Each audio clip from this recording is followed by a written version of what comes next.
ഈ നല്ല രാത്രി ദൈവസന്നിധിയിലേക്ക് നമ്മെ കൂട്ടിവരുത്തിയ നമ്മുടെ ദൈവവും പിതാവുമായവന് സ്തോത്രവും സ്തുതിയും ആദരവും ആരാധനയും ഞാൻ അർപ്പിക്കുന്നു. നമ്മുടെ പാപങ്ങൾക്ക് പരിഹാരമായി തന്നെത്താൻ യാഗമാക്കി തീർത്ത ഈ ദുഷ്ടലോകത്തിൽ നിന്നും നമ്മെ വിടുവിച്ച ദൈവപുത്രൻ ക്രിസ്തുവേശുവിന്റെ നാമത്തിൽ ഉള്ള സ്നേഹ വന്ദനങ്ങളെയും അറിയിക്കുന്നു.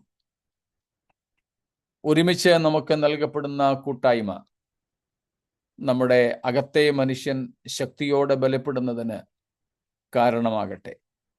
നമ്മുടെ ഹൃദയ കണ്ണുകൾ കൂടുതൽ പ്രകാശിതമാകുന്നതിന് കാരണമാകട്ടെ. സ്തോത്രം. നാം ഒരുമിച്ച് ദൈവത്തിന്റെ വചനം നിരന്തരം പഠിക്കുന്നത് കർത്താവ് നമ്മെ വിളിച്ച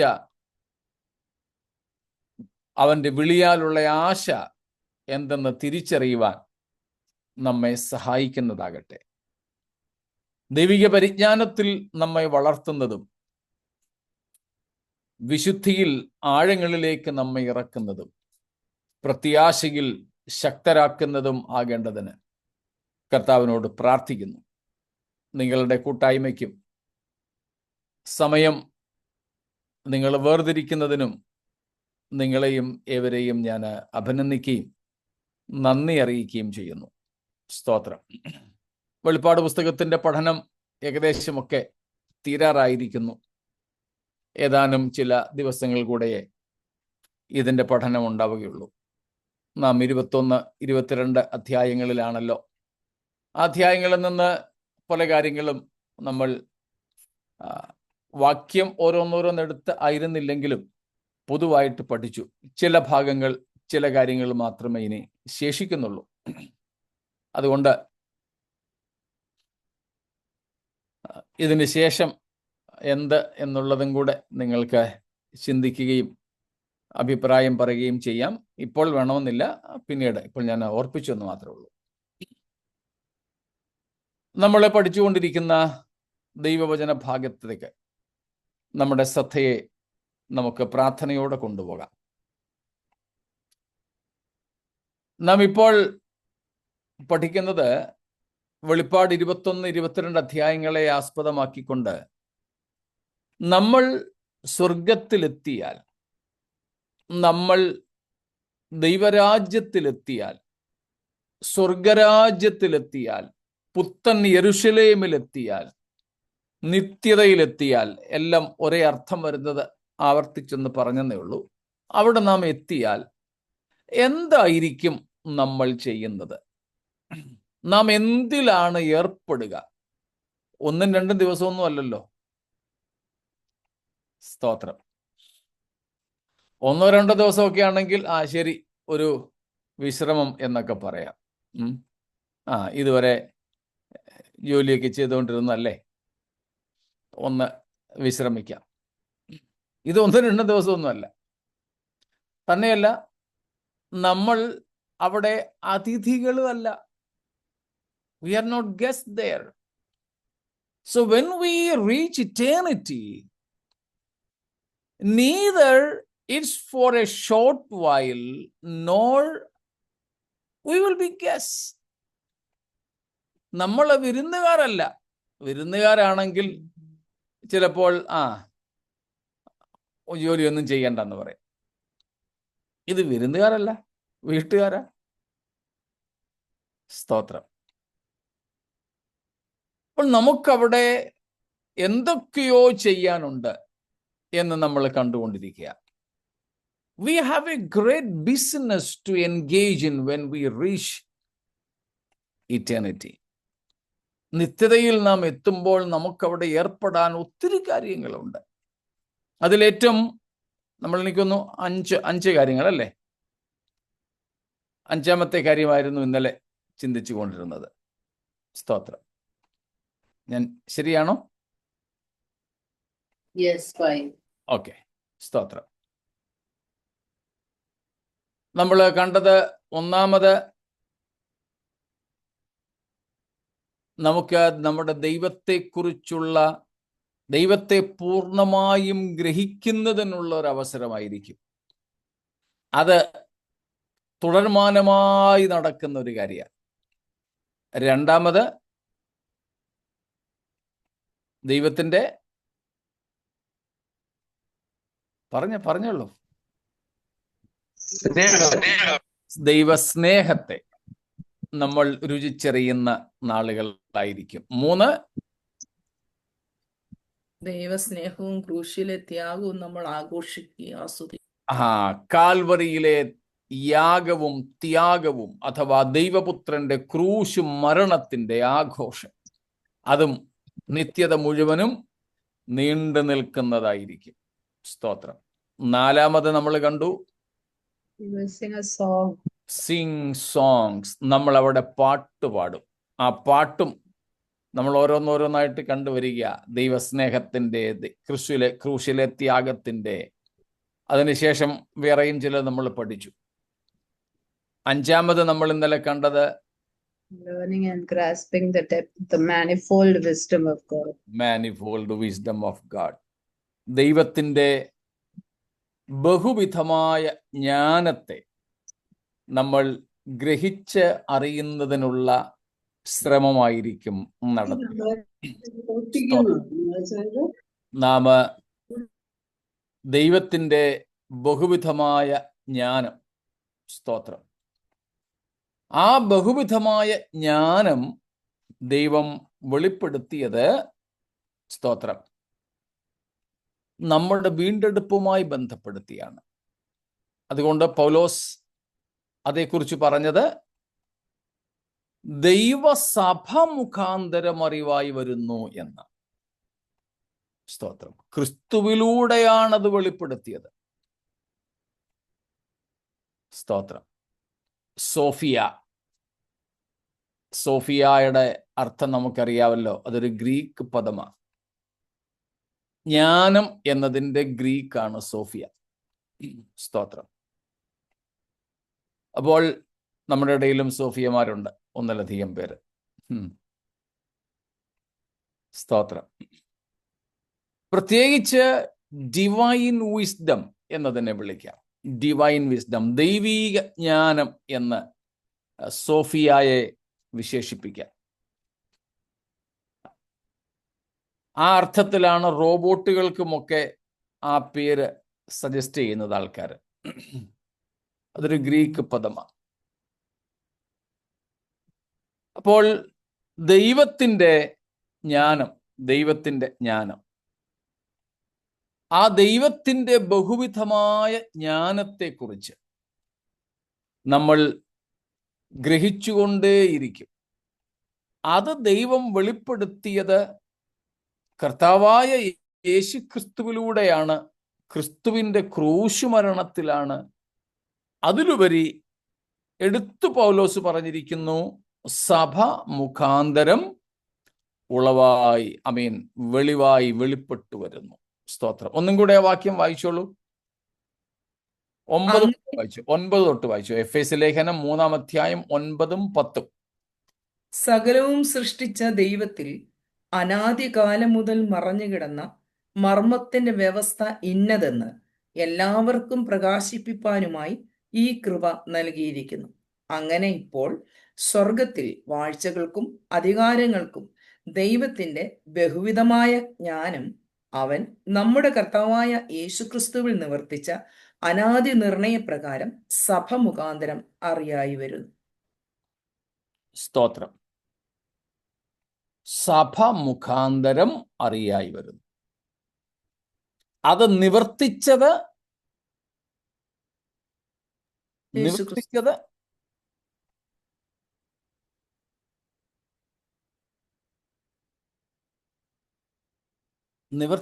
ആരില്ല, അല്ലെങ്കിൽ എവിടെയാ? ക്രിസ്തുവിൽ. യേശുക്രിസ്തുവിനെ ദൈവം മാനവജാതിയുടെ വീണ്ടെടുപ്പിനു വേണ്ടി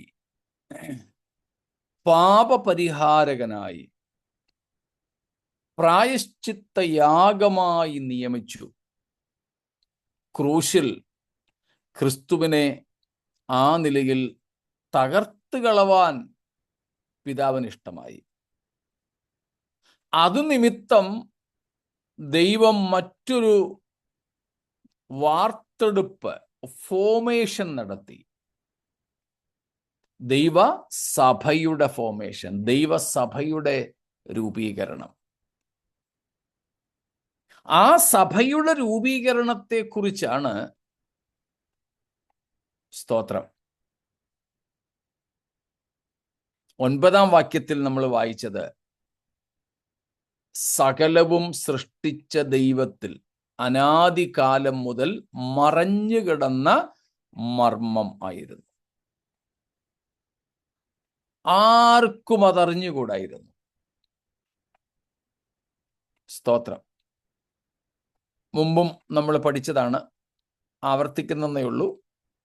സ്വന്തം കൈകൾ കൊണ്ട് ഉണ്ടാക്കി സ്വന്തം ചുണ്ടുകൾ മൂക്കിനോട് ചേർത്ത് വെച്ച് നാസാരന്ധ്രങ്ങളിൽ ഊതി ജീവനുള്ള ദേഹിയാക്കി തീർത്ത ആദാമിനോട് മറച്ചുവെച്ച മർമ്മം. അതിനിടയ്ക്ക് ഒത്തിരി ഉണ്ട്, സമയം ലഭിക്കാൻ അതൊന്നും പറയുന്നില്ല. സ്ത്രീകളിൽ നിന്നും ജനിച്ചവരിൽ ഏറ്റവും വലിയവനായ യോഹന്നാനു പോലും മറച്ചുവെച്ച മർമ്മം. മതിയല്ലോ. അതിനിടയിൽ ഭക്തശിരോമണികൾ പലരുണ്ട്. ദൈവത്തിന് അതിപ്രിയരായിരുന്നവരുണ്ട്, സ്നേഹിതന്മാരായിരുന്നവരുണ്ട്, ഹൃദയപ്രകാരമുണ്ടായിരുന്നവരുണ്ട്, സ്നേഹിതനെ പോലെ സംസാരിച്ചവരുണ്ട്. പക്ഷെ ഇവരോട് ആരോടും കർത്താവ് വെളിപ്പെടുത്താതെ തിരുഹൃദയത്തിൽ തന്നെ മർമ്മമായി സൂക്ഷിച്ചിരുന്നതാണ് ദൈവത്തിൻ്റെ സഭ. ദൈവത്തിൻ്റെ സഭ. സ്തോത്രം. ദൈവത്തിൻ്റെ സഭ. ആ ഒരു വെളിപ്പാട്, ആ സഭയിലൂടെ ദൈവം എന്ത് വെളിപ്പെടുത്തുകയാ? ദൈവത്തിൻ്റെ ബഹുവിധമായ ജ്ഞാനം. സ്തോത്രം. ദൈവത്തിൻ്റെ ജ്ഞാനം ഏതെങ്കിലും ഒരു തലത്തിൽ മാത്രം ഒതുങ്ങി നിൽക്കുന്നതല്ല. സ്തോത്രം. ഇവിടെ ഈ മാനിഫോൾഡ് എന്ന, ബഹുവിധമായത് എന്ന പദത്തിൻ്റെ മൂല അർത്ഥം many and varied, having many features and forms. അപ്പോൾ many and varied, having many features and forms. wrought in various colors, wrought in various colors, diversified, intricate, complex, many-sided. ഇതാണ് മാനിഫോൾഡ് എന്നതിൻ്റെ അർത്ഥം. മനസ്സിലായോ?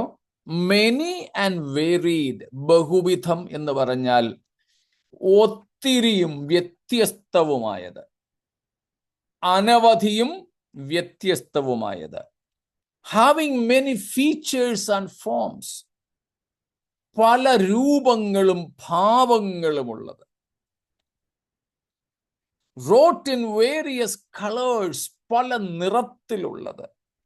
diversified, intricate, complex, many-sided. സ്തോത്രം. ഒത്തിരി വശങ്ങളുള്ളത്. സ്തോത്രം. ഇങ്ങനെ സ്പ്രെഡായിട്ട് കിടക്കുന്നത് പോലെ, പല വശങ്ങളിലേക്ക് വികിരണം ചെയ്യുന്നത് പോലെ. സ്തോത്രം. Praise God. അതായത് ദൈവം പാപത്തിൽ വീണുപോയ മനുഷ്യനെ വീണ്ടെടുത്ത് രക്ഷിച്ച് ഇനി വേറെ ഒരു സൃഷ്ടി നടത്തേണ്ടാത്തതുപോലെ ദൈവാനുരൂപരാക്കി തീർക്കുവാൻ നമ്മുടെ രക്ഷ പർപ്പസ് ചെയ്ത, പ്ലാൻ ചെയ്ത, നമ്മുടെ രക്ഷ ഒരുക്കിയ ആ വഴികളെയാണ് ഇവിടെ ദൈവത്തിൻ്റെ ബഹുവിധമായ ജ്ഞാനം എന്നതുകൊണ്ട് അർത്ഥമാക്കുന്നത്. സ്തോത്രം. ആദ്യം സാത്താനൊക്കെ പാപം ചെയ്തു. അവർക്ക് വേണ്ടി രക്ഷാപദ്ധതി ഒന്നും ഒരുക്കിയില്ല. അവർക്ക്, പാപം ചെയ്ത ദൂതന്മാർക്ക് വേണ്ടി നരകവിധിയാണ് ഒരുക്കിയത്, അഗ്നിപ്പൊയ്കയാണ് ഒരുക്കിയത്, തീപ്പൊയ്ക. സ്തോത്രം. ദൈവത്തിൻ്റെ ആ ബഹുവിധമായ ജ്ഞാനം രക്ഷയുമായി തന്നെ ബന്ധപ്പെടുത്തി നമ്മൾ മുമ്പൊരിക്കലും പറഞ്ഞിട്ടുണ്ട്, ആവർത്തിക്കുന്നു, ക്ഷമിച്ചാലും. ചിലർക്കൊക്കെ ഓർമ്മ കാണും. ഓർമ്മയില്ലാത്തവർക്ക് വേണ്ടിയും പുതുതായി വന്നവർക്ക് വേണ്ടിയും ഞാൻ ആവർത്തിക്കുന്നതിൽ ക്ഷമിക്കുകയല്ലോ.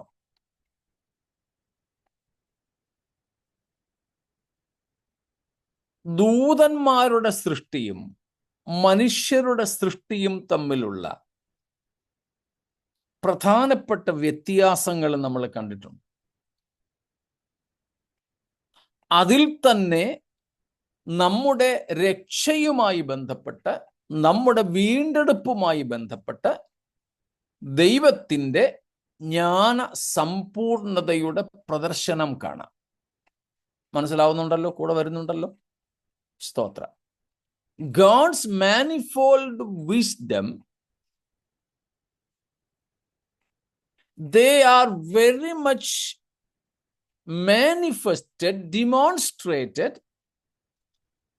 even in the very difference between the creation of angels and humans. ദൂതന്മാരുടെയും മനുഷ്യരുടെയും സൃഷ്ടിപ്പിലെ തന്നെ വ്യത്യാസത്തിൽ നമ്മുടെ രക്ഷയ്ക്ക് വേണ്ടിയുള്ള ദൈവത്തിൻ്റെ അനാദികാല നിർണയങ്ങൾ വെളിപ്പെട്ടിരിക്കുന്നു.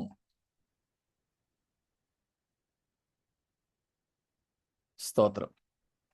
ഇത്രയും കാലങ്ങളിൽ നമ്മൾ അത് വല്ലതും ചിന്തിച്ചിരുന്നോ? തീർച്ചയായും ചിലരൊക്കെ ചിന്തിച്ചിട്ടുണ്ടാകാം. എന്നാൽ എല്ലാവരിലും അതുണ്ടാകാൻ സാധ്യതയില്ല. രക്ഷിക്കപ്പെട്ടു, യേശുവിനെ വിട്ടു, ഇങ്ങനെ അങ്ങ് പോകുന്നേ ഉള്ളൂ പലരും. എന്നാൽ ഒന്ന് ഇരുന്ന് ചിന്തിച്ചാൽ ആ സൃഷ്ടിപ്പിന്റെ തുടക്കത്തിലേക്ക് പോയാൽ വ്യത്യാസം, സൃഷ്ടിപ്പിലെ തന്നെ വ്യത്യാസം ഓർമ്മയുണ്ടോ? അറിയാമല്ലോ. എന്താണെന്നൊന്ന് പറയാമോ? തെറ്റിയാലും സാരമില്ല.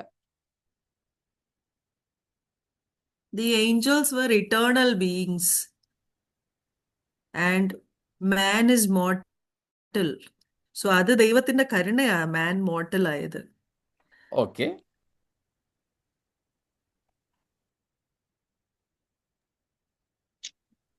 ഒന്നും കൂടെ.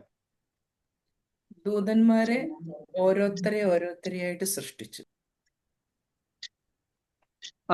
മനുഷ്യരെ ഒരുവനിൽ നിന്ന് സകലരെയും സൃഷ്ടിച്ചു. അതെ, സ്തോത്രം. അപ്പൊ ഇപ്പോൾ ഈ പറഞ്ഞ രണ്ട് കാര്യങ്ങൾ, സോഫിയ പറഞ്ഞതും സുജയും കുട്ടിയങ്ങളും കൂടെ ഒരു കാര്യത്തിന്റെ രണ്ട് വശങ്ങൾ ഒരുമിച്ച് പറഞ്ഞത്, ദൂത സൃഷ്ടിയിലും മനുഷ്യ സൃഷ്ടിയിലും ദൈവം പദ്ധതിയിട്ട നിത്യ പദ്ധതിയുടെ പ്രദർശനം കാണാം. ദൂതന്മാരെ സൃഷ്ടിച്ചപ്പോൾ അവർക്ക് പാപം ചെയ്യുമ്പോഴാകട്ടെ അല്ലാത്തപ്പോഴാകട്ടെ രൂപഭാവ മാറ്റങ്ങളില്ല. തേജസ്സിന്റെ വിഷയത്തിൽ വ്യത്യാസമുണ്ട്, അത് വേറെ കാര്യം. അല്ലാതെ അവരുടെ ബീയിങ്ങിൽ, അവരുടെ എക്സിസ്റ്റൻസ്, അവരുടെ അസ്തിത്വത്തിൽ, അവരുടെ ആളത്വത്തിൽ മറ്റ് വ്യത്യാസങ്ങളൊന്നുമില്ല. മരിക്കാൻ കഴിയുന്ന അവസ്ഥയിലാണ് മനുഷ്യനെ സൃഷ്ടിച്ചത്. പാപത്തിന് ശേഷമാണ് മനുഷ്യനിലേക്ക് ദ്രവത്വമുള്ളതായി ശരീരം മാറിയതെങ്കിലും അങ്ങനെ പാപം ചെയ്താൽ അങ്ങനെ മാറുന്ന ഒരു ശരീരമാണ് മനുഷ്യന് വേണ്ടി ഉണ്ടാക്കിയത്, മണ്ണുകൊണ്ട്. എന്നാൽ ദൂതന്മാരെ മണ്ണുപോലെ മാറുന്ന അവസ്ഥയ്ക്ക് മാറ്റം വരുന്ന വസ്തുക്കളെ കൊണ്ടല്ല സൃഷ്ടിച്ചത്. അതൊന്ന്. മറ്റൊന്നാണ് രണ്ടാമത് നമ്മൾ കേട്ടത്. സ്തോത്രം. ദൂതന്മാരെ ഓരോ ദൂതനെയും വേറെ വേറെയാ സൃഷ്ടിച്ചത്. Every Angel was created individually. ഒരു ദൂതനിൽ നിന്ന് മറ്റെല്ലാ ദൂതന്മാരെയും അല്ല ഉണ്ടാക്കിയത്. എന്നാൽ മനുഷ്യനെ ഒരുവനിൽ നിന്ന് ഭൂമിയിലൊക്കെ ഭൂതലത്തിലൊക്കെ കുടിയിരിപ്പാൻ മനുഷ്യജാതിയെ ഒക്കെയും ഉളവാക്കി. ഇന്ന് വെളുത്തും കറുത്തും ചുമന്നും മഞ്ഞിച്ചും ഒക്കെ ഇരിക്കുന്ന പല ആകൃതിയിലുള്ള, പല പ്രകൃതത്തിലുള്ള, പല സംസ്കാരത്തിലുള്ള മനുഷ്യരൊക്കെ ഉണ്ടെങ്കിലും ഇവരെ എല്ലാവരെയും ദൈവം ഉളവാക്കിയത് ഒറ്റ ഒരുത്തനിൽ നിന്ന്. അത് വീണ്ടെടുപ്പിന് വേണ്ടി, വീണ്ടെടുപ്പ് എളുപ്പമാക്കാൻ വേണ്ടി കർത്താവ് അന്നേ പദ്ധതിയിട്ട് ചെയ്ത ദൈവജ്ഞാനത്തിന്റെ വെളിപ്പാടാണ്. സ്തോത്രം. പാപം ചെയ്തു പോയ മനുഷ്യന് മരണം വിധിച്ചത് ദൈവജ്ഞാനത്തിന്റെ വെളിപ്പാടാണ്. പാപം ചെയ്ത മനുഷ്യനോട് ഏദനിൽ നിന്നും അവനെ നിഷ്കാസനം ചെയ്ത, ജീവവൃക്ഷത്തിന്റെ ഫലം തിന്നാൻ അവന് കൊടുക്കാതിരുന്ന, അതും ദൈവത്തിന്റെ ജ്ഞാനസമ്പൂർണതയുടെ പ്രദർശനമാണ്. അങ്ങനെ ഇങ്ങോട്ട് പോരുകയാ. നിത്യതയിൽ നമ്മൾ എത്തിയാൽ, സ്തോത്രം, അവിടെ രണ്ട് ഹല്ലേലൂയായും പാടിക്കൊണ്ടിരിക്കുകയല്ല. നമ്മൾ അവിടെ ഇരുന്ന് കർത്താവിനോട് കൂടെ ഈ ദൈവിക ജ്ഞാനത്തിന്റെ ആഴങ്ങൾ നുകരുകയായിരിക്കും. കണ്ടോ, മാനിഫോൾഡ്, ഒന്നല്ല പല നിറത്തിൽ പല തരത്തിൽ വൈവിധ്യങ്ങളുള്ള ദൈവിക ജ്ഞാനത്തിന്റെ വെളിപ്പാട്. ക്ഷമിക്കണേ, ഇത്രയൊക്കെ എനിക്ക് പറയാൻ പറ്റൂ. അതിനപ്പുറത്തേക്ക് പറയാൻ എനിക്ക് ജ്ഞാനമോ കഴിവോ ഭാഷയോ ഇല്ല. സ്തോത്രം, സ്തോത്രം. ഇപ്പോൾ മനുഷ്യന്റെ രക്ഷയ്ക്കായിട്ട് ദൈവം അനാദിയിൽ തന്നെ ചെയ്ത പ്ലാനിങ്, അതിൻ്റെ പദ്ധതികൾ, which he purposed even in the past eternity. സ്തോത്രം. നമുക്ക് വേണ്ടി രക്ഷകനെ ഒരുക്കിയത്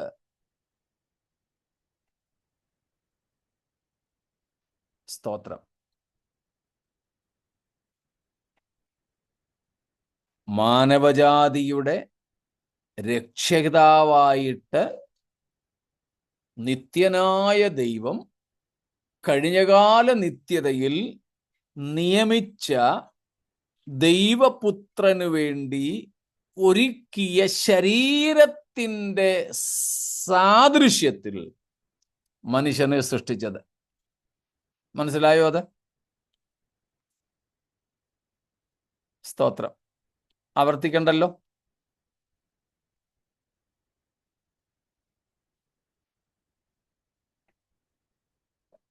ദൈവം മനുഷ്യനെ സൃഷ്ടിച്ചത് എങ്ങനെയാ? ആരുടെ സാദൃശ്യത്തിലാ? ദൈവത്തിന്റെ സാദൃശ്യം. Savior.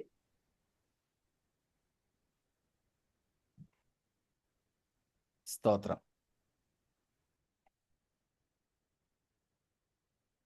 പാപത്തിൽ വീണുപോയ മനുഷ്യന്റെ വീണ്ടെടുപ്പിനായി, വീണ്ടെടുപ്പുകാരനായി, രക്ഷിതാവായി ദൈവം ആരെ നിയമിച്ചു? സ്തോത്രം. നേരത്തെ ഉള്ളവർക്ക് അറിയാവുന്നൊരു വാക്യമാണ്, എങ്കിലും ഓർമ്മപ്പെടുത്തലിന് വേണ്ടി ഒന്നും കൂടെ വായിക്കാം. ഓർമ്മയുണ്ടോ വാക്യം? സ്തോത്രം. അതായത് ഒരു ചോദ്യരൂപത്തിൽ തന്നെ അത് അവതരിപ്പിക്കാം.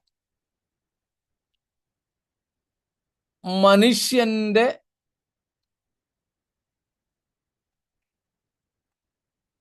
രൂപമാണോ ദൈവം ആദ്യം ഡിസൈൻ ചെയ്തത്, ഒരുക്കിയത്, അതോ വീണ്ടെടുപ്പുകാരന്റെ രൂപമാണോ? സ്തോത്രം. വീണ്ടെടുപ്പുകാരൻ. സ്തോത്രം. ഇനിയും വായിച്ചോളൂ. റോമൻസ് 5:14. റോമർ 5:14.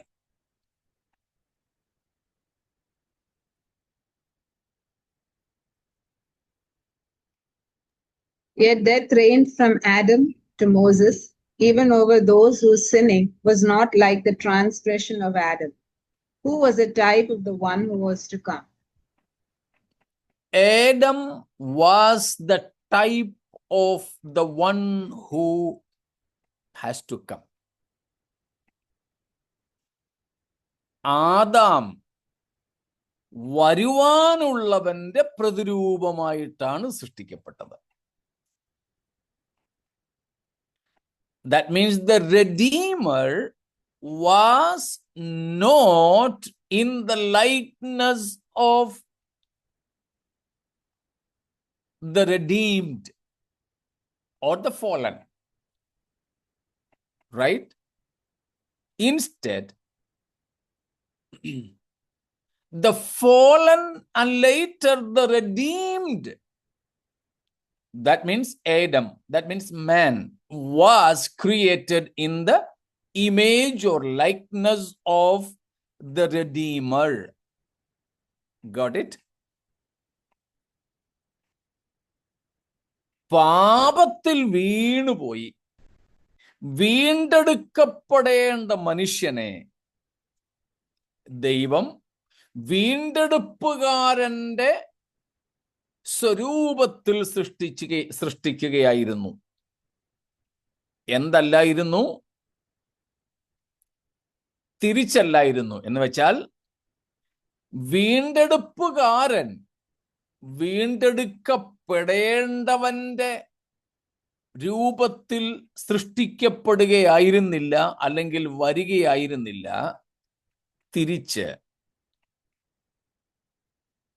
വീണ്ടെടുപ്പുകാരന് വേണ്ടി ദൈവം ഒരു ശരീരം ഒരുക്കിയിരുന്നു. എബ്രായർ 10:5, ഹീബ്രൂസ് 10:5.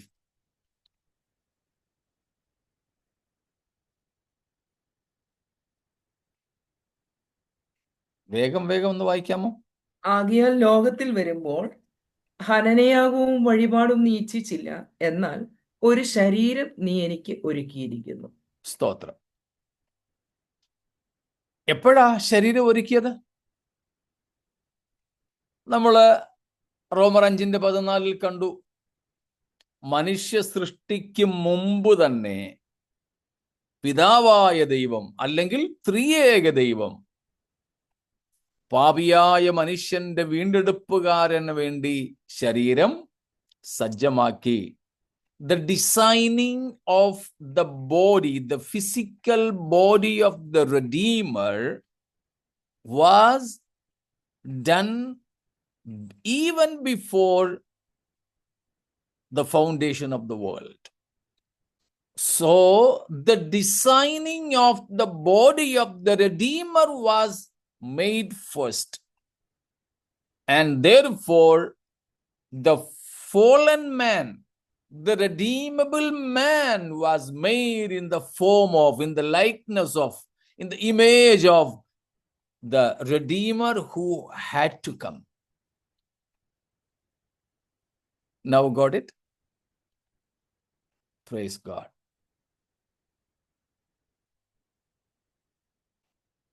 ദൈവത്തിൻ്റെ ജ്ഞാനം. Praise God. ദൈവത്തിൻ്റെ ബഹുവിധമായ ധനം. മനുഷ്യ സാദൃശ്യത്തിലായെന്നില്ലേ ഫിലിപ്പിയൻസിൽ എഴുതിയിരിക്കുന്നത്? അതിന്റെ അർത്ഥം അതെ, അതിനും മുമ്പ് ഉള്ള കാര്യമാണ് റോമർ 5:14. അതിനുശേഷമുള്ള കാര്യമാണ് റോമർ 8:3. റോമർ 8:3 ആദ്യം, അതോ റോമർ 5:14 ആദ്യം? അല്ലെങ്കിൽ റോമർ 5:14 ആദ്യം, അതോ ഫിലിപ്പി ലേഖനം 2:6 ആദ്യം? സ്തോത്രം. റോമർ 5:14 എബ്രായർ 10:5 ആദ്യം ഉണ്ടായത്. അതെപ്പോൾ സംഭവിച്ചു? അനാദിയിൽ സംഭവിച്ചതാണ്. അനാദിയിൽ ദൈവം ചെയ്തതാണ്. സ്തോത്രം. കഴിഞ്ഞകാല നിത്യതയിൽ ദൈവം ചെയ്തതാണ്. അതിനുശേഷം യേശുക്രിസ്തു ഭൂമിയിലേക്ക് വന്നപ്പോഴത്തെ കാര്യമാണ് മനുഷ്യ സാദൃശ്യത്തിലായി എന്ന് ഫിലിപ്പിയർ 2 പറയുന്നതും, പാപജഡത്തിന്റെ സാദൃശ്യത്തിൽ വന്നു എന്ന്, അല്ലെങ്കിൽ ദൈവം അവനെ അയച്ചുവെന്ന് റോമർ 8:3 പറയുന്നതും. അത് തമ്മിൽ അതുകൊണ്ട് ക്ലാഷ് ഇല്ല, അവയ്ക്ക് തമ്മിൽ വൈരുദ്ധ്യതയില്ല. അതിൻ്റെ നിയമനത്തിൻ്റെ സമയം മാത്രം നമ്മൾ നോക്കിയാൽ മതി.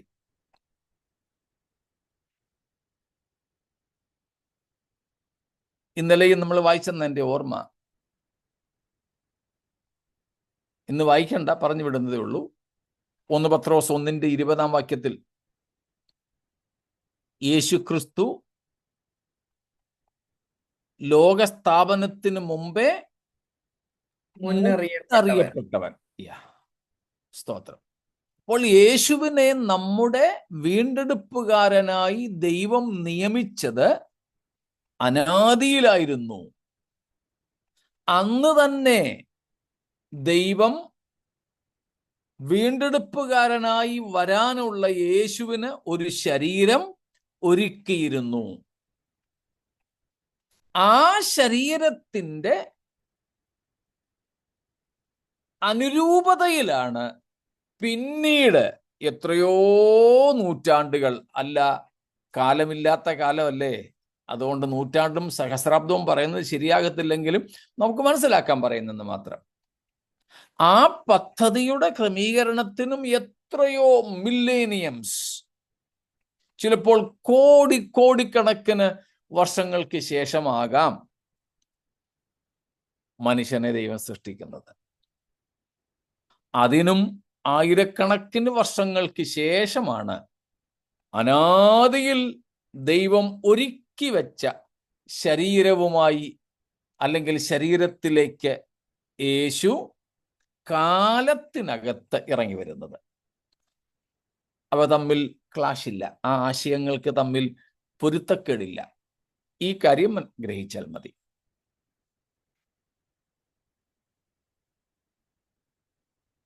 മറ്റെന്തെങ്കിലും ഉണ്ടോ ചോദ്യങ്ങൾ?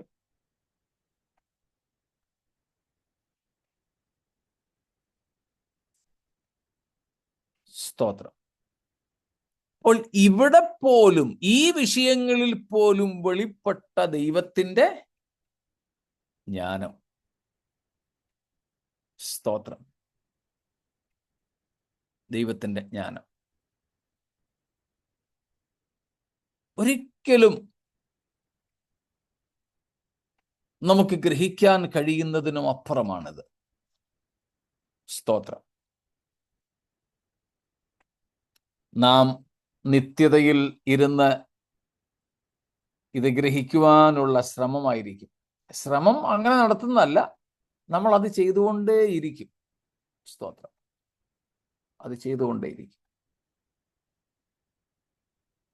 അതുകൊണ്ടാണ് യേശുക്രിസ്തുവിനെ പൗലോസ് വിളിക്കുന്നത് he is the personification of the wisdom of God. ഈ ജ്ഞാനത്തിന്റെ ആൾരൂപമാണ് യേശു. സ്തോത്രം. ഈ ദൈവീക ജ്ഞാനത്തിന്റെ ആൾരൂപമാണ് യേശുക്രിസ്തു.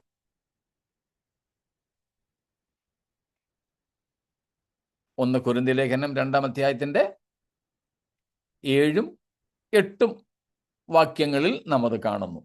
അല്ലെങ്കിൽ 6-ഉം 7-ഉം 8-ഉം അങ്ങ് വായിച്ചോളൂ, നമുക്ക് പരിചയമുള്ളതാണെങ്കിൽ കൂടെ.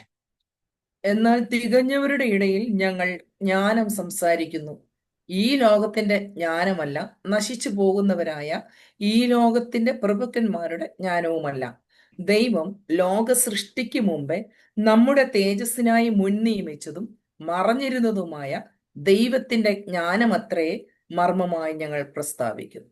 സ്തോത്രം. എപ്പോഴാണെന്ന് അവിടെയും പറയുന്നു, ലോക സൃഷ്ടിക്ക് മുമ്പേ. എന്തിനു വേണ്ടിയാ? നമ്മുടെ തേജസ്സിന് വേണ്ടി.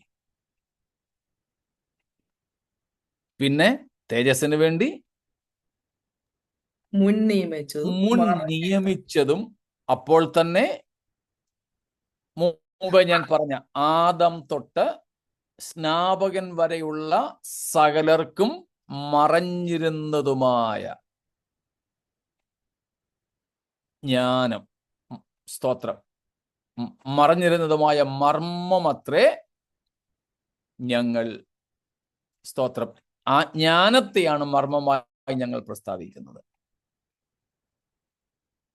എന്നുള്ള താഴെ പറയുന്നു, അത് ഈ ലോകത്തിലെ പ്രഭുക്കന്മാർ ആരും അറിഞ്ഞില്ല. അറിഞ്ഞിരുന്നെങ്കിലോ തേജസ്സിന്റെ കർത്താവിനെ ക്രൂശിക്കയില്ലായിരുന്നു. സ്തോത്രം. Praise God. So Jesus Christ is the personification of the wisdom of God. Jesus is the wisdom of God.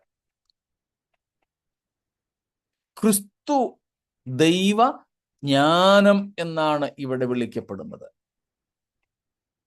ദൈവ ജ്ഞാനമാണ് ക്രിസ്തു. സ്തോത്രം. ദൈവജ്ഞാനം.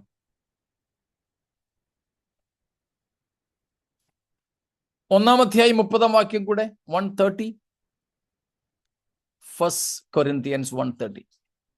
നിങ്ങളോ അവനാൽ ക്രിസ്തുയേശുവിൽ ഇരിക്കുന്നു, അവൻ നമുക്ക് ദൈവത്തെങ്കിൽ നിന്ന് ജ്ഞാനവും നീതിയും ശുദ്ധീകരണവും വീണ്ടെടുപ്പുമായി തീർന്നു. സ്തോത്രം. ഒന്നാമത്തെ കാര്യം മാത്രമേ എടുക്കുന്നുള്ളൂ. ക്രിസ്തു ദൈവത്തിങ്കിൽ നിന്ന് നമുക്ക് ദൈവത്തിന്റെ ജ്ഞാനമായി തീർന്നു. Christ is the wisdom of God. എന്ന് വെച്ചാൽ യേശു ക്രിസ്തുവിലാണ് ദൈവത്തിന്റെ ജ്ഞാനം വെളിപ്പെട്ടത്. ക്രിസ്തുവിലൂടെയാണ് അത് നിവർത്തിച്ചെടുത്തത്. അതാണ് എഫേസ്യ ലേഖനത്തിലും പൗലോസ് പറഞ്ഞത്. സ്തോത്രം.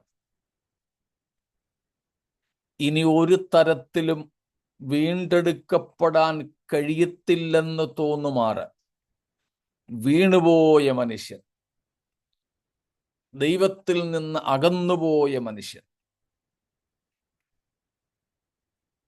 ദൈവത്തിന്റെ ശത്രുവായി തീർന്ന മനുഷ്യൻ, സ്തോത്രം.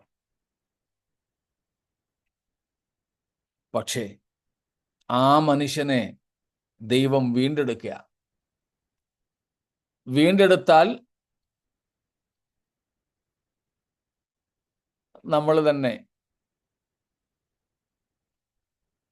നമ്മുടെ വീട്ടിൽ ഉണ്ടാക്കുന്ന ഭക്ഷണം, ഇന്നിപ്പോ എല്ലാ വീടുകളിലും ഫ്രിഡ്ജുണ്ട്. ഒരു നേരം തീരുന്ന ആഹാരമല്ല ഉണ്ടാക്കുന്നത്. ഫ്രിഡ്ജിൽ വെച്ച്, ചിലപ്പോൾ ചിലത് ഫ്രിഡ്ജിൽ വയ്ക്കാതെയും ചൂടാക്കിയൊക്കെ കഴിക്കും. പക്ഷേ ആ ഒരു ഫ്രഷ് ആയിട്ട് അന്നേരം ഉണ്ടാക്കുന്ന ആഹാരത്തിന്റെ രുചി പിന്നെ ചൂടാക്കി കഴിച്ചാൽ കിട്ടില്ല.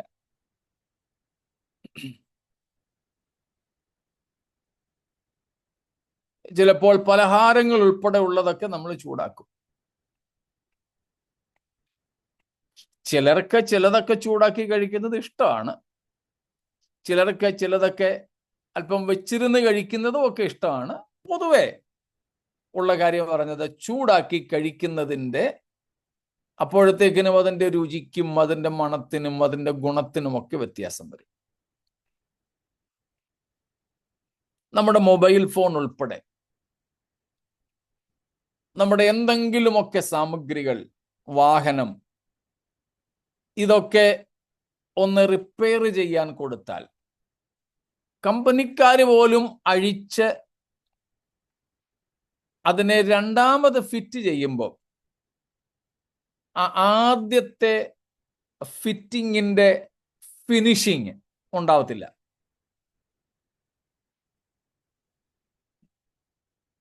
ആദ്യത്തെ ഫിറ്റിങ്ങിന്റെ ഫിനിഷിങ് ഉണ്ടാവത്തില്ല.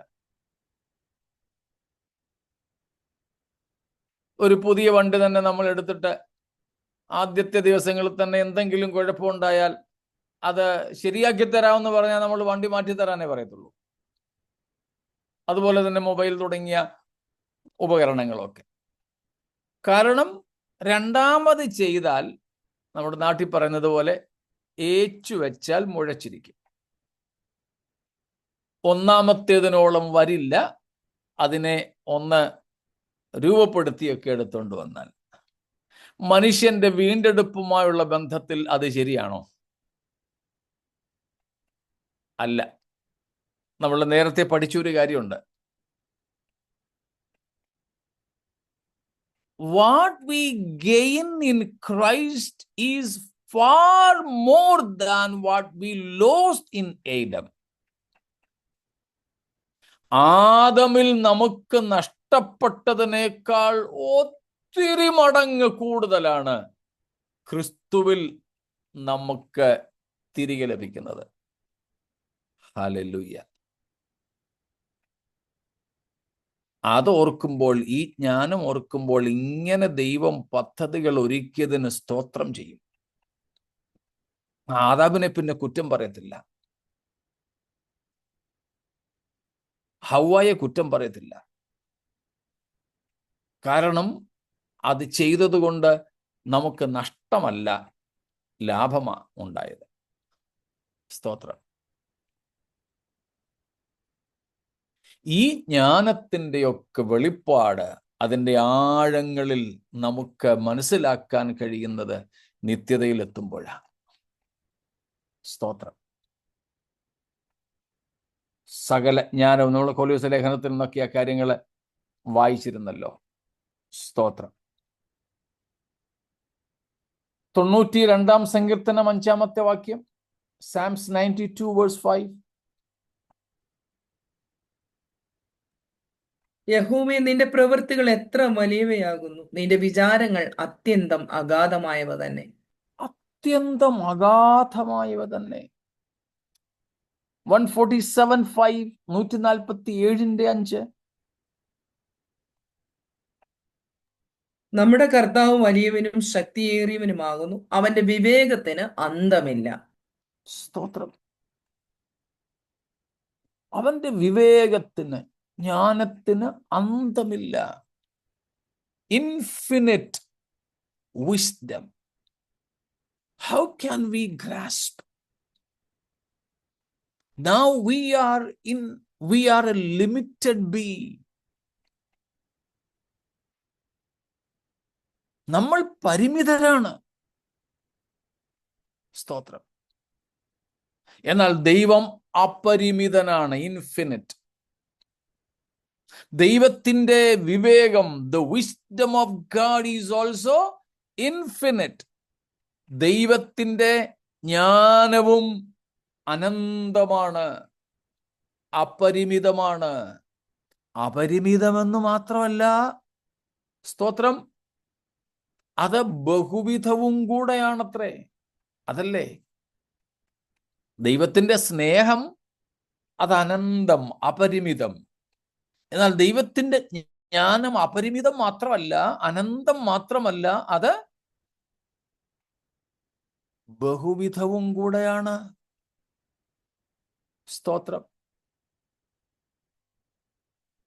നിത്യത മുഴുവനും ഗ്രഹിച്ചാലും നമുക്കത് ഗ്രഹിച്ച് തീർക്കാൻ മതി. ഓ, തീർന്നു എന്ന് വരില്ലത്രേ.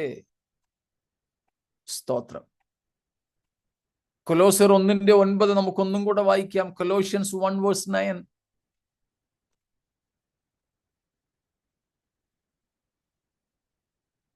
അതുകൊണ്ട് ഞങ്ങൾ അത് കേട്ട നാൾ മുതൽ നിങ്ങൾക്ക് വേണ്ടി ഇടപെടാതെ പ്രാർത്ഥിക്കുന്നു.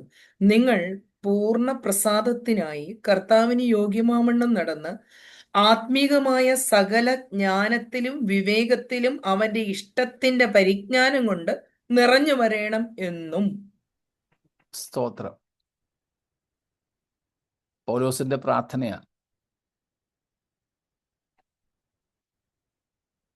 എന്തൊരു പ്രയോഗങ്ങളാ. സ്തോത്രം. അവന്റെ ഇഷ്ടത്തിന്റെ പരിജ്ഞാനം കൊണ്ട് നമ്മൾ നിറഞ്ഞു വരയണം. ഇപ്പോഴെങ്ങാനും പറ്റുമോ അത്? ആ നിറവേ, ആ പൂർണ്ണത, ആ പെർഫെക്ഷൻ സാധ്യമാണോ? അല്ല. നമ്മൾ ഇവിടെ വെച്ച് ആ പരിജ്ഞാനത്തിൽ വളർന്നുകൊണ്ടേയിരിക്കും. തീരത്തില്ല, ഗ്രഹിച്ചു തീരില്ല. ഗ്രഹിക്കുന്തോറും മനസ്സിലാക്കുന്തോറും ഇനിയും ആഴത്തിൽ ഉണ്ടെന്ന തിരിച്ചറിവിലേക്കാണ് നമ്മൾ എത്തുന്നത്. സ്തോത്രം. ഞങ്ങളൊക്കെ ബൈബിൾ സ്കൂളിൽ പോയപ്പോൾ, ഞാൻ ബൈബിൾ സ്കൂളിൽ പോകുന്നതിന് മുമ്പ് തന്നെ ബൈബിളൊക്കെ നിരന്തരം വായിക്കാറുണ്ടായിരുന്നു. പല പ്രാവശ്യം ബൈബിൾ സ്കൂളിൽ പോകുന്നതിന് മുമ്പ് തന്നെ ഞാൻ വായിച്ചിട്ടുണ്ട്. പല പ്രാവശ്യം, ഒത്തിരി പ്രാവശ്യമൊന്നുമല്ല, എന്നാലും ഒന്നിലധികം പ്രാവശ്യം. എത്ര പ്രാവശ്യമാണെന്ന് ഓർമ്മയില്ല. ഞാൻ മർത്തോമാക്കാരനായിരുന്ന സമയത്ത് തന്നെ ബൈബിൾ വായിക്കാറുണ്ടായിരുന്നു. അതുകൊണ്ട് ഞാൻ പയ്യനായിരുന്നെങ്കിലും എന്നോട് സുവിശേഷം പറയാൻ വരുന്ന പെന്തക്കോസ്തിലെ ഉപദേശിമാരോടും വിശ്വാസികളോടും ബൈബിളിലെ പലതും പറഞ്ഞ് ഞാൻ തർക്കിക്കാറുണ്ടായിരുന്നു. അങ്ങനെയൊക്കെ ഉള്ളതുകൊണ്ട് ഞാനൊരല്പം കോളറൊക്കെ പിടിച്ചാ ബൈബിൾ സ്കൂളിൽ പോയത്. ബൈബിൾ സ്കൂളിലെ ഇന്റർവ്യൂവിന്, എഴുത്തു പരീക്ഷയ്ക്ക് ബൈബിൾ നോളജും ഉണ്ടായിരുന്നു. ഇംഗ്ലീഷിലായിരുന്നത് കൊണ്ട് എന്തൊക്കെയാണെന്ന് അറിഞ്ഞില്ലെങ്കിലും ബൈബിൾ നോളജിൽ ഒരു ഉറപ്പുണ്ടായിരുന്നു കയറിപ്പോകുമെന്ന്. അപ്പം ബൈബിൾ പഠനമൊക്കെ തുടങ്ങിയപ്പം ഇച്ചിരി ഏതാണ്ടൊക്കെ അറിയാം, ബാക്കിയുള്ളവരെക്കാളൊക്കെ ബൈബിൾ അറിയാമെന്നൊക്കെ പറഞ്ഞ ഒരു അഭിമാനത്തോടെയാ, ഗർവത്തോടെയാ, കോളർ പിടിച്ച തുടങ്ങിയത്. പക്ഷേ പഠിത്തം ദിവസങ്ങൾ പിന്നിടുന്തോറും നേരെ തിരിച്ചിറങ്ങാൻ തുടങ്ങി. അയ്യോ, ഒന്നും അറിയില്ലല്ലോ. ഭംഗിവാക്കായിട്ട് പറയുകയല്ല, ഇപ്പോൾ വേദപുസ്തക ബൈബിൾ സ്കൂളിൽ പഠിച്ചു. ഇനിയും പഠിക്കാൻ ഒത്തിരി ഉണ്ട് കേട്ടോ. ബേസിക് ആയിട്ടേ ഞാൻ പഠിച്ചിട്ടുള്ളൂ. ഏറ്റവും താഴത്തെ ക്ലാസ്സിലെ ഞാൻ ബൈബിൾ സ്കൂളിൽ പഠിച്ചിട്ടുള്ളൂ.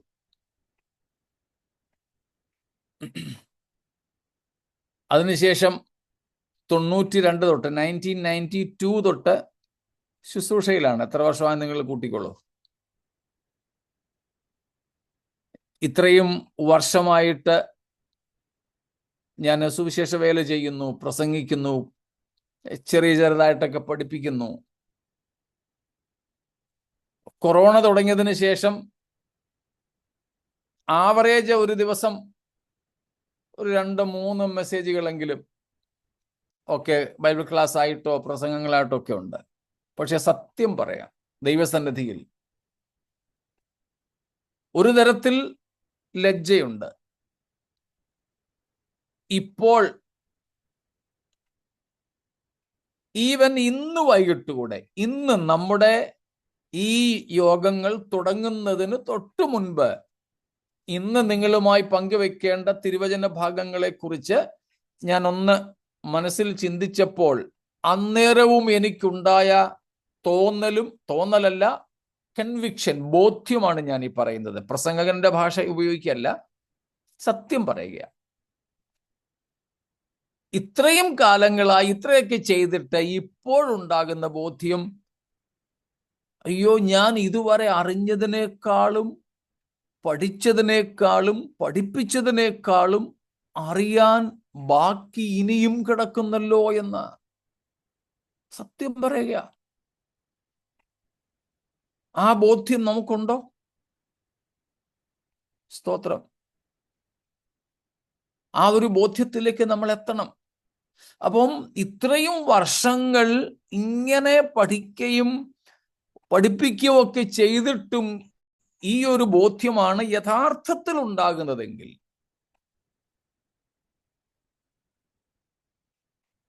നമ്മൾ പഠിച്ചു കഴിഞ്ഞോ? പൗലോസ് ലീഹായും ഫിലിപ്പ് ലേഖനം 3-ാം അധ്യായത്തിൽ 12 തൊട്ട് 15 വരെ പറഞ്ഞത് അതാണല്ലോ. ലഭിച്ചു കഴിഞ്ഞുവെന്നോ തികഞ്ഞവനായി എന്നോ അല്ല, പിന്നെ ക്രിസ്തുയേശുവിനാൽ പിടിക്കപ്പെട്ടിരിക്കുന്നത് കൊണ്ട് എനിക്കും അത് പിടിക്കാമോ എന്ന് വെച്ച് പിന്തുടരുന്നതേ ഉള്ളൂ. എന്നിട്ട് താഴെ പറയുന്നു, നിങ്ങളിൽ തികഞ്ഞവരൊക്കെയും, എന്ന് വെച്ചാൽ ഞാൻ തികഞ്ഞെന്ന് ആർക്കെങ്കിലും തോന്നുന്നെങ്കിൽ അവരൊക്കെ ഇങ്ങനെ തന്നെ ചിന്തിച്ചുകൊള്ളു. സ്തോത്രം. അത്രേ ഉള്ളൂ. ഓരോ പ്രാവശ്യവും തിരുവെഴുത്തുകൾ വായിക്കുമ്പോൾ, ധ്യാനിക്കുമ്പോൾ, സ്തോത്രം,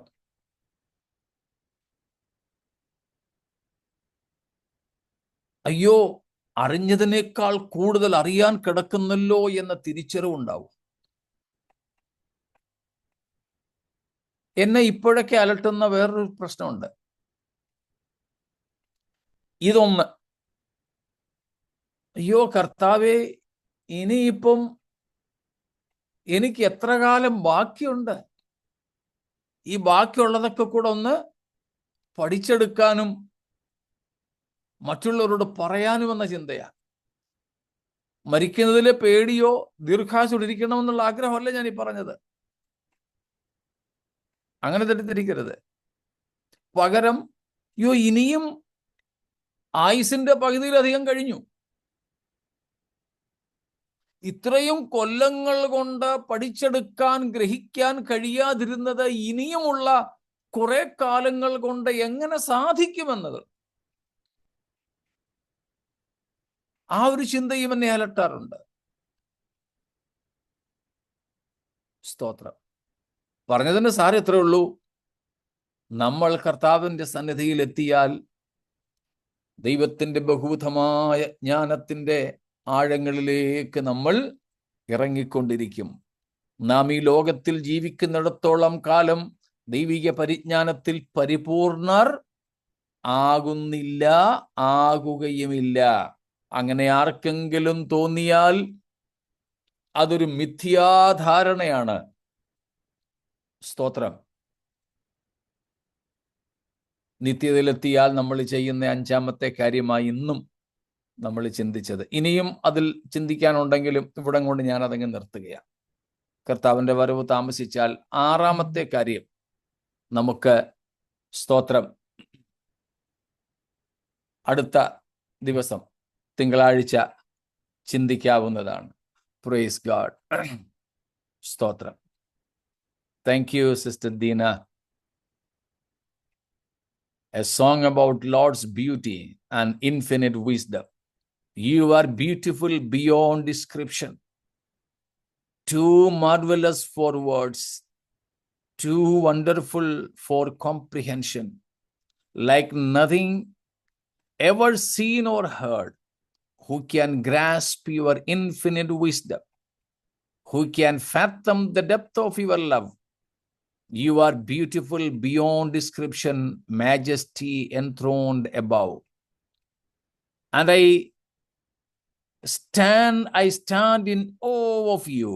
I stand in awe of you. Holy God, to whom all praise is due, I stand in awe of you.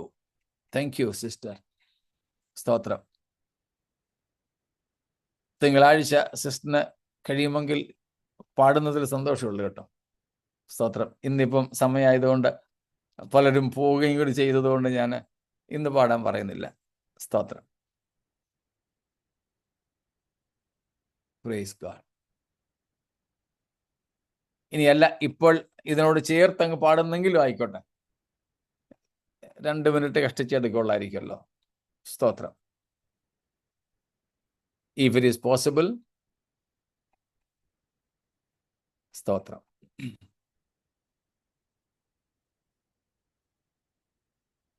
ദൈവത്തിൻ്റെ ജ്ഞാനത്തെക്കുറിച്ച് നമുക്കതിനുള്ള ജിജ്ഞാസ ഉണ്ടാകട്ടെ. എത്രയും പെട്ടെന്ന് അങ്ങ് ചെന്ന് ഇതൊക്കെ ഒന്ന് ഗ്രഹിക്കാൻ, ഇതൊക്കെ ഒന്ന് അറിയാൻ, ആ വാഞ്ചയോടെ, ആ പ്രത്യാശയോടെ, ആ തിടുക്കത്തോടെ നമുക്കിന്ന് രാത്രിയിൽ പിരിയാം. ദൈവമായ കർത്താവ് നമ്മെ ഈ വചനങ്ങളാൽ അനുഗ്രഹിക്കുമാറാകട്ടെ. സ്തോത്രം.